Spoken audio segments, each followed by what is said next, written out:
The following program was provided by an independent producer solely responsible for its content. The opinions expressed do not necessarily represent the views of this station, its staff, board of directors, or underwriters.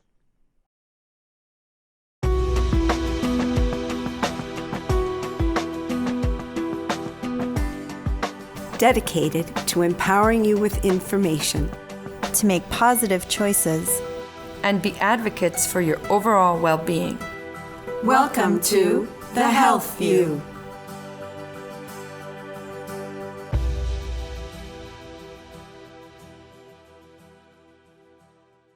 Welcome to The Health View. I'm Yvonne Dunetz.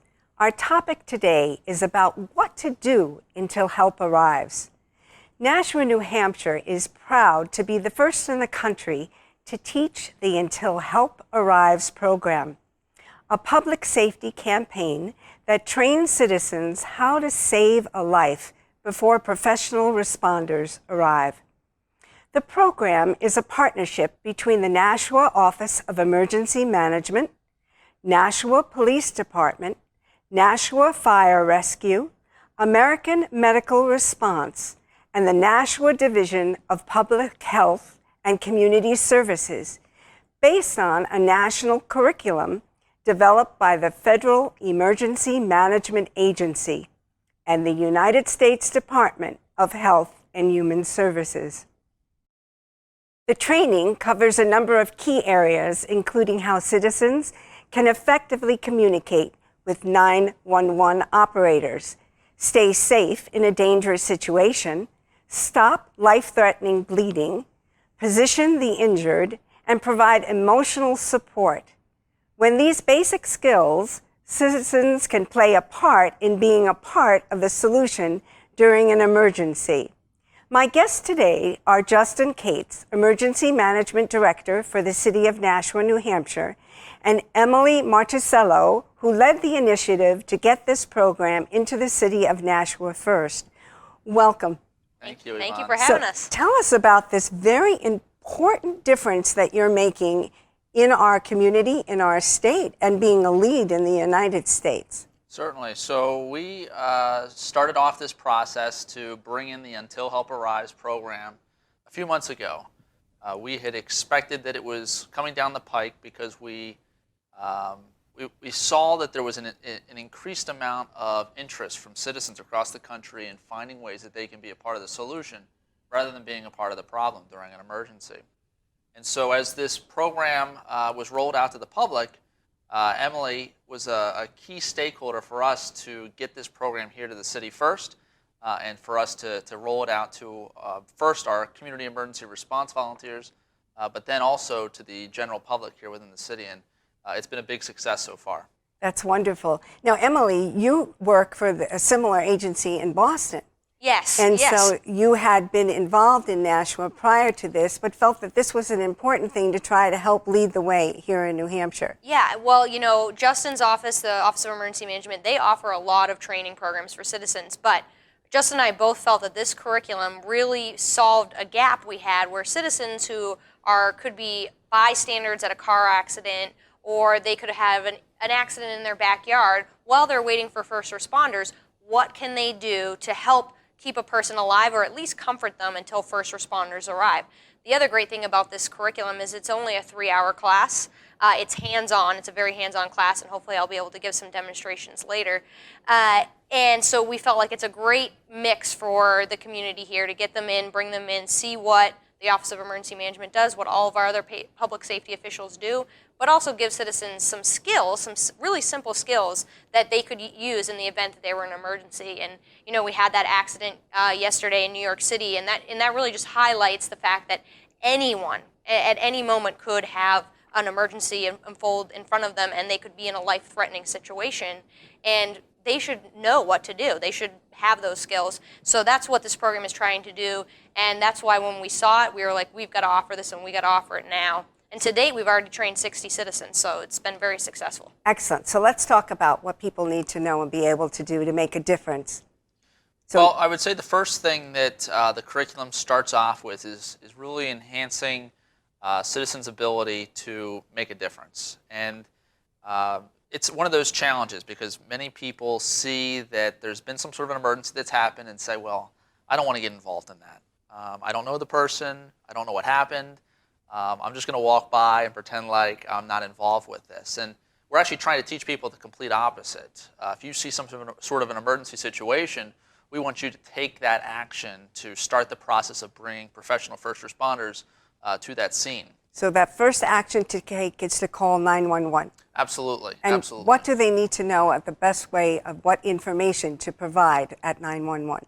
So with 911, we want to ensure that people are, number one, safe when they're calling. We don't want them to be in a situation where they could find themselves getting injured or becoming a part of the problem. So, they need to ensure that when they go and they call 911 that they're doing it from a safe location. When calling 911, we want to ensure that they're providing good information to those dispatchers, because without information on location, what's going on, what types of hazards might be present at the scene, first responders are going to be unprepared when arriving. So all that information is really essential for those dispatchers to relay to those professional responders. So part of that information would be the location, the address where they are, any problems there. What other information other than what you just explained? Anything else? Well, I think the other number one thing is don't assume somebody else has called 911. All That right. is major. And so if you see something, don't worry. There's plenty of dispatchers to answer the phone. Call 911. Along with, where you are, they can't tell where you are. So you need to be cognizant of your surroundings and give as much specific information as you can. If you're in an office building, for example, send somebody to the front door to meet 911, to meet the first responders as they come. But other information you might want to provide and that you will learn in the class is what types of injuries do the people have in front of you? Is it a minor injury? Do they have some major bleeding? That will help direct first responders. Like Justin mentioned, any hazards. Are you at a car accident in the middle of the highway and now it's unsafe? Has there been sort of a structural collapse, a tree branch, a power line down, something like that? All that information will help 911 direct the correct resources to the scene so they can figure out, do I need specialty resources for this? Do I need more ambulances? But the number one thing is whatever you know, just tell them and they'll walk you through it. And in the class, we play recordings of 911 calls so people can get a feel for the types of questions they'll be asked. Okay. And the number one thing is to practice. You practice with your kids, you should practice too. And running through it so that you can be calm when you call 911 is so important. And the other thing we say is, while you're calling, just, take a deep breath. You're at an emergency, and the first thing you need to do is just take a deep breath and, get your head on straight. So then you're able to give 911 the best information and then potentially be able to help whoever's injured. What are some of the questions that 911 will ask? Well, the first question they typically ask is, where are you? Okay. Yeah. Where are you? And nowadays people assume 911 can tell where they are, Right. but that's not the case. Okay. So you really need to know where you are. And Justin, why don't you explain about the mile markers on the highway, because I feel like people don't always know about that. Well, this has actually been an initiative that we've been promoting for the past year or so with the fire department, because there's been a number of accidents on the Everett Turnpike. And it's challenging for our responders to get to the scene appropriately because there are so many different exits and off-ramps and side roads and all kinds of things. So one of the things that we've been trying to push out into the community, and this program has been a great way for us to do that, is the mile markers that you'll see along the highway. So the 911 operators are trained in Nashua that if there's been an accident on the turnpike, to start asking people, which mile marker are you near? And What do the mile markers look like so people can know and see them? Yeah, so the mile markers, if you're looking down the road, you'll see every so often there'll be a small stick with a green sign on it, and it'll have the logo of the Everett Turnpike, but it'll also have the mile number that you're at. And so what that helps people do is identify where exactly they are on the turnpike, since in some cases you might not have an easy landmark or some sort of a visual to provide to first responders. So it's essential that we get that information, because then we can determine which piece of fire apparatus to send out, but also which way should they approach the situation, because it's not as easy as just a two-lane road where no matter which way they end up, they're going to end up at the scene. because you have a divided highway, we need to make sure they get off the right exit to that emergency situation. And this information applies in the state of New Hampshire and any other state. Exactly. So it's information that everyone can use. In addition to the mile markers, as far as where you're located, what else would the operator ask for from 911? Well, if there is someone having a medical emergency, they're trained to give you directions on how to help that person. So that's very important. That's another reason to call 911 is they're there to give you directions as well. So they can walk you through if somebody, for say, is in cardiac arrest and needs CPR. They can talk you through that. We also happen to teach that in our class as well, because that's so important. So they're medically trained dispatchers, so they're able to give the 911 caller some information and talk them through what they should be doing to help any of the injured people. So it's great to call 911 because they can be the calm person for you. They're trained on the other end to stay calm and to give you directions, and also to keep you safe, because they will also be cognizant of your safety while you're calling 911 to make sure the scene is staying safe. And then that's really actually the next step in the curriculum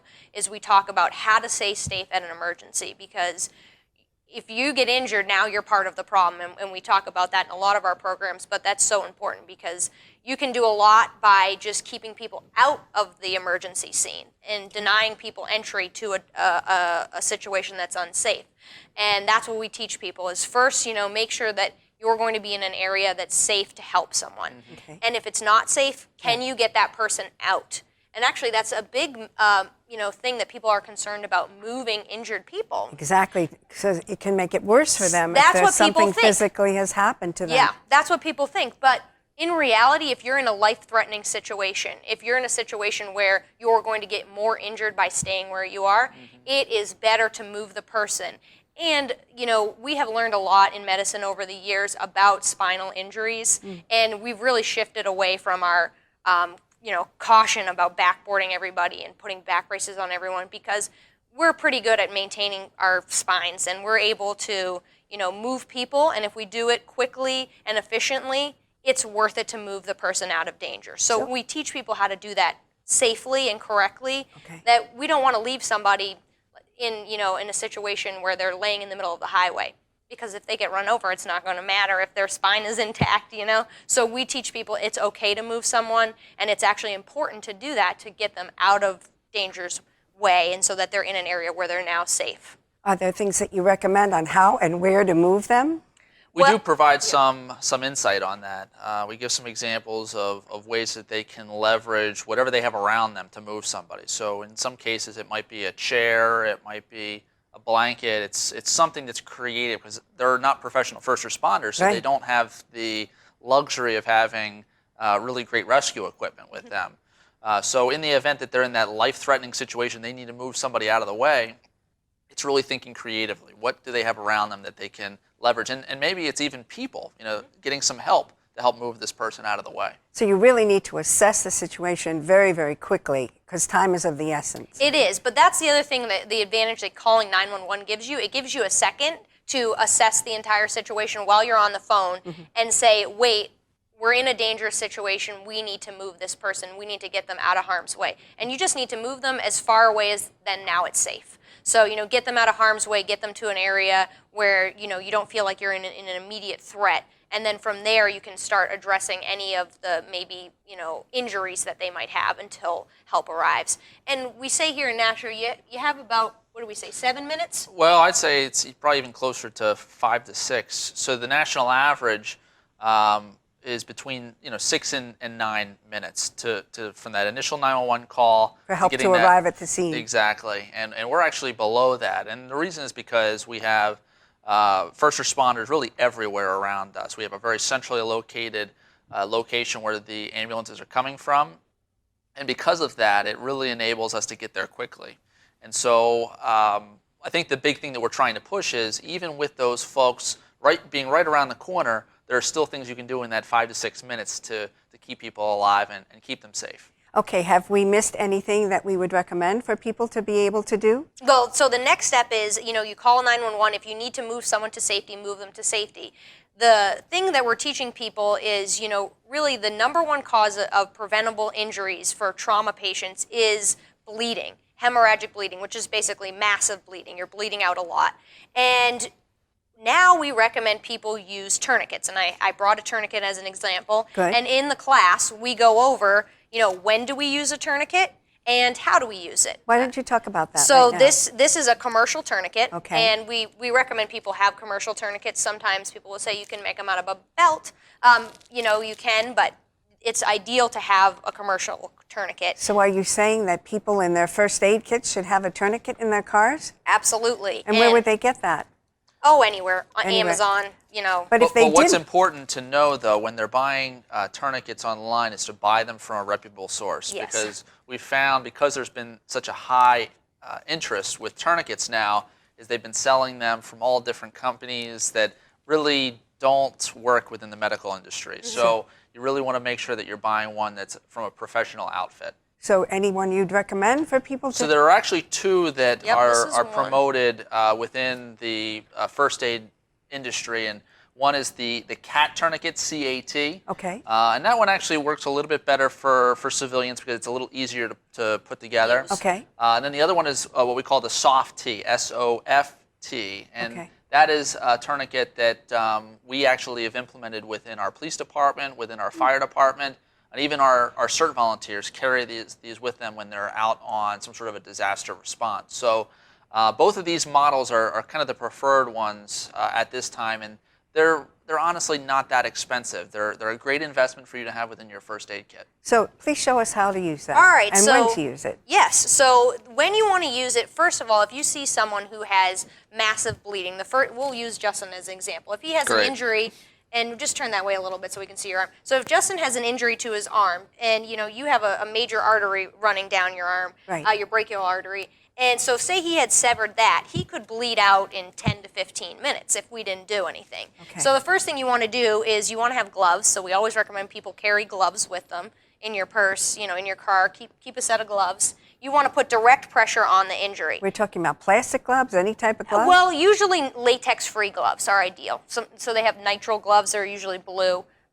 You can get them at any drugstore. You can pick up a pack of those. So the first thing you want to do is you want to put firm direct pressure, and I mean a lot of pressure on the injury. Pressure stops bleeding. That's what we know. We know that works. So if you put direct pressure on there and it doesn't stop bleeding, that's when we need to decide, okay, we need to escalate to something a little that's going to work better for this injury because he has a massive cut to his arm. That's when we would transition and we would say, okay, we need to use a tourniquet. So this is the tourniquet, and I'll just kind of go over some of the parts of the tourniquet right here.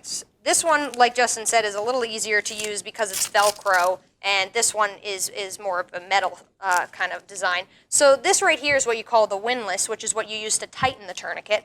And right here is where you would lock it, and here we have the strap. So we'll just put the strap through Justin's arm. I'm not going to undo the whole thing, so just slip it through there, and you can undo it. All right, and then you just pull it nice and tight. Okay, like that. Now it's as simple as then just twisting this until, and you usually have to give it 3 twists, but we'll save Justin's arm. And you give it a few twists until the bleeding stops. Okay. Then you lock the tourniquet, and you put the strap over it to keep it in place. Okay, now Emily, a lot of people, when they're traveling, don't have this. They're in the car, they're going Yes. to work or wherever it is, and accidents happen. Yes.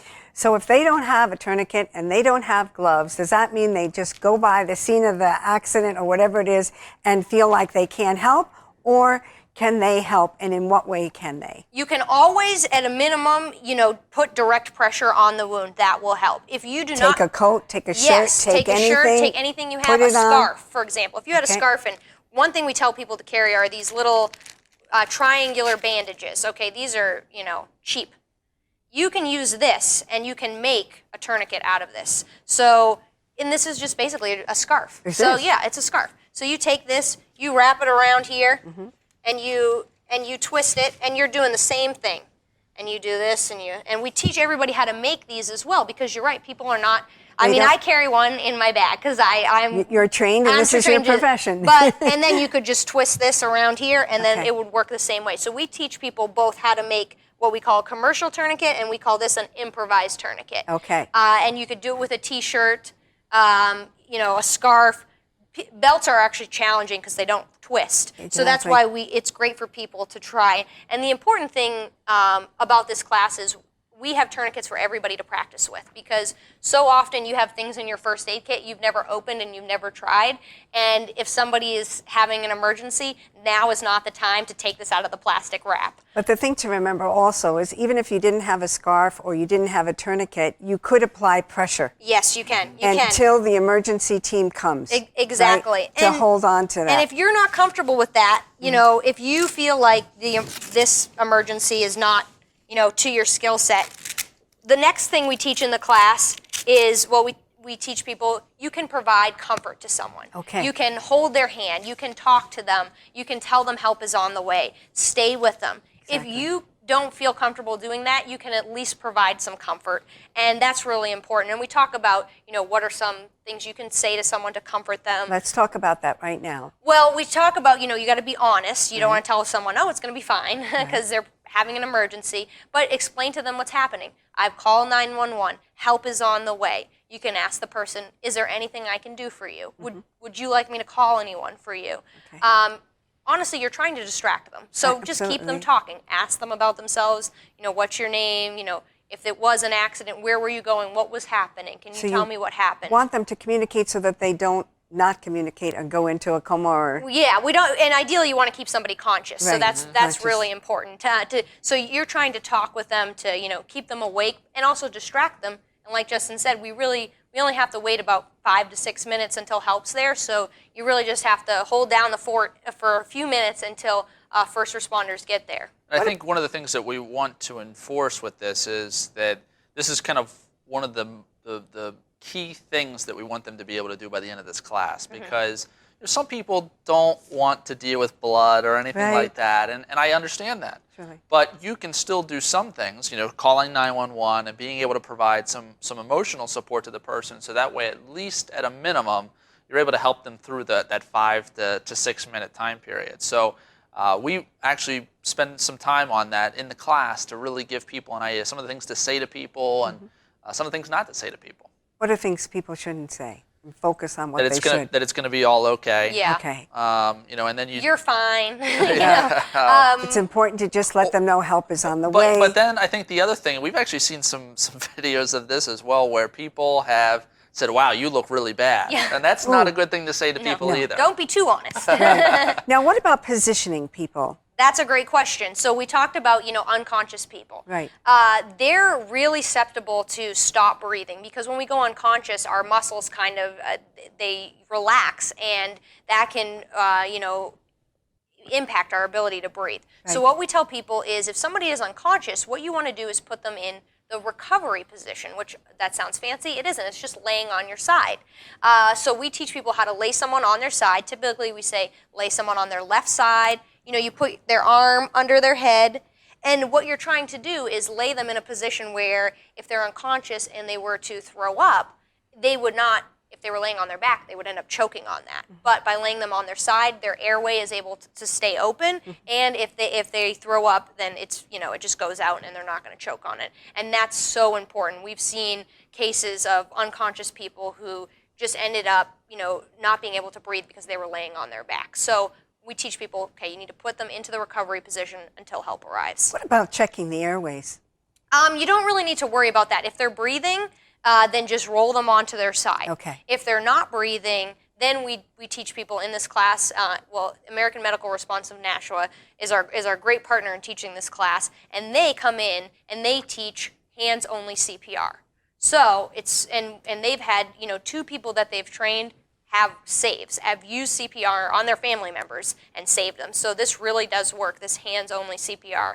And so we teach people in the class hands-only CPR, and then when they walk out, they're certified to do hands-only CPR. Wonderful. So people are getting a lot of skills in this class, but they're really just simple skills that can make a huge difference if somebody is having an emergency. All right, then. And so what about any other information? Like if we were to summarize the most important information that we would like people to know about this program and what they will learn, it is what? I would say it's simple. And we, in many cases, have a tough time bringing people to, you know, trainings that we're offering because they don't have the time to come. You know, they've got a busy life, they've got family, they've got work. And what we've tried to do, and what we've tried to do by implementing this FEMA curriculum, is keep it simple and really minimize the amount of time that they have to spend. But what we're also trying to do with this program is use this as a conduit to get them into other programs that we're offering in the city. And the reason behind that is we want people to constantly check their skills, refresh their skills, and practice as if they were in those situations.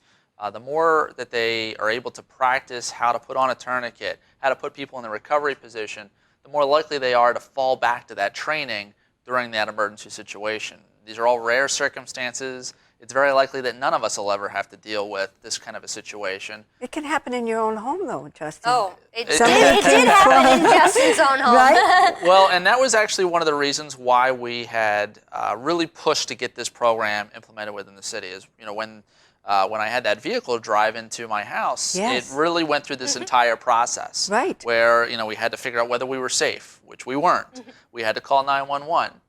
We had to know what to tell 911. We had to check for injuries. And so I talk in this training, in many cases, back to that situation. And Right. we even played the 911 call from that emergency at my house Really? at this training. So it gives people the perspective, this is a real situation. It can happen. And It can happen to any and all of us. exactly. Even a loved one can fall, an issue can occur. How can people attend this? What can they do?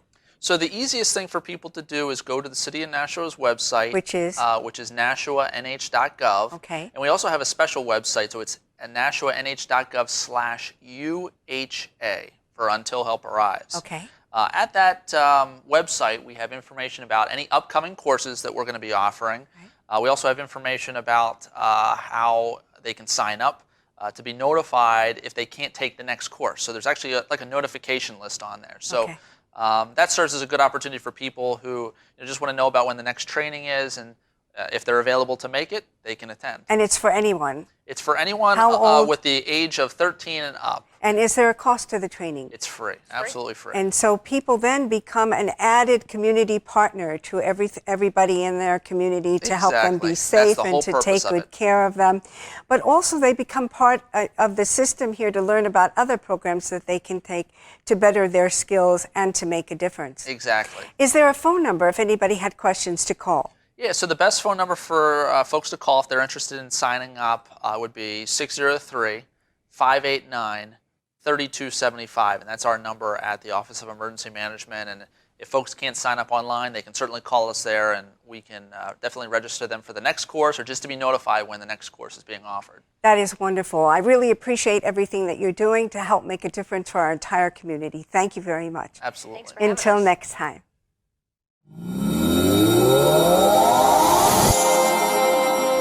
Hi, I'm Emily Martuscello. I'm the program manager of the Nashua CERT team, and today we're having our graduation and final disaster drill.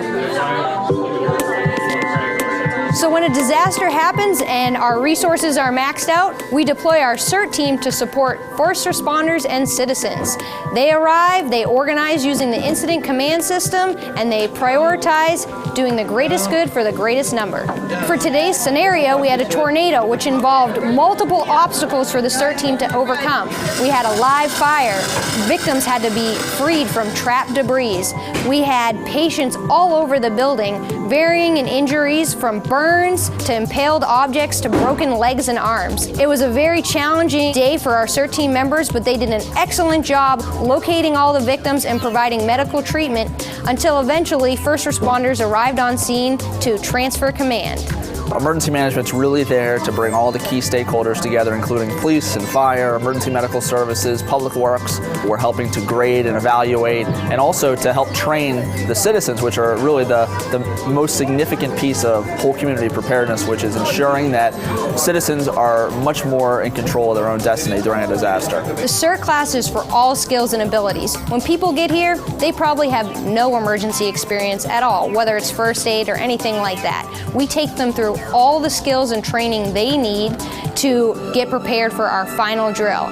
It's so important for citizens to be empowered. We teach them about building a disaster kit, making a plan, but also skills like using a fire extinguisher, shutting off your utilities, and even some basic medical aid. There's a number of key modules that they go over throughout the 20 hours that the program runs for.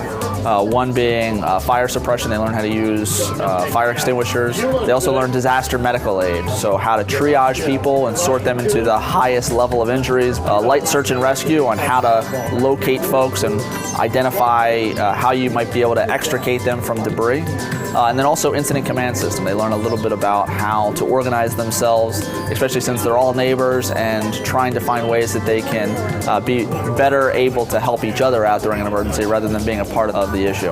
All emergencies are local, and the CERT program helps citizens be prepared for when a disaster strikes. It's a great tool that FEMA uses to make sure that the everyday citizen, those people who are the first on scene, have the tools and skills they need to respond to a disaster.